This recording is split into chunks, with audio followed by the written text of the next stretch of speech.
What's up guys, JP back at you once again, bringing you guys day number 3 in my 4th annual 31 Days of Horror. This is where we watch and review 31 horror films in 31 days, all during the month of October, leading right up to Halloween.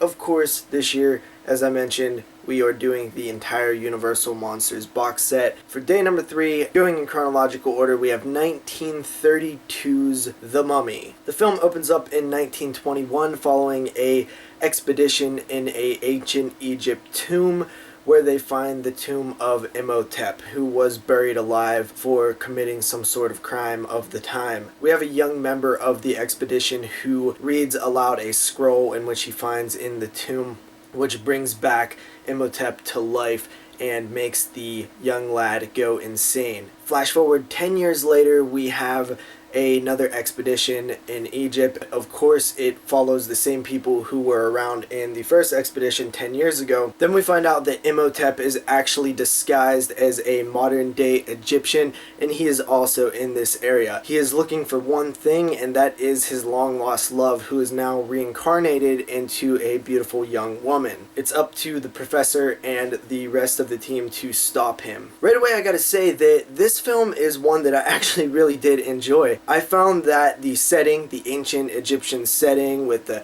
hieroglyphics and the cobra-headed headdress and all these cool set design and set pieces really kind of liven the mood of the movie and give it this cool old-time atmosphere, this Egyptian atmosphere, which I really did like. I also want to say that I was super surprised to see that the mummy as we know him, the one that walks around like this covered in bandages, is not really in this film. We only see that mummy for a few seconds, one scene, and he exits a room and then we see him as a regular person after that. I found that very odd, considering in my head I always had assumed that the first Mummy film obviously had to show the mummy a lot.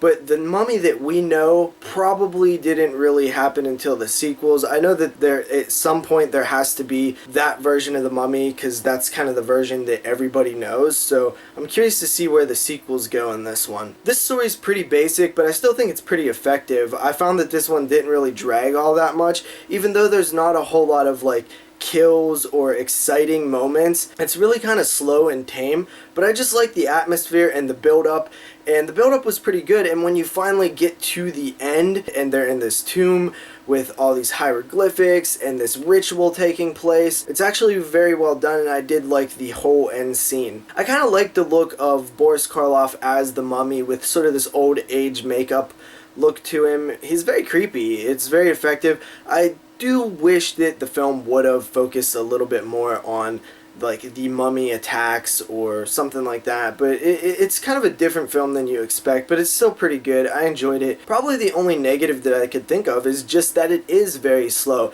Even though some of the dialogue scenes are still pretty interesting, there's some exposition there. Overall, not really much happens in this film, but it is effective with its set pieces and atmosphere and characters. So I give it a 7.5 out of 10. The Mummy is pretty solid, although slow.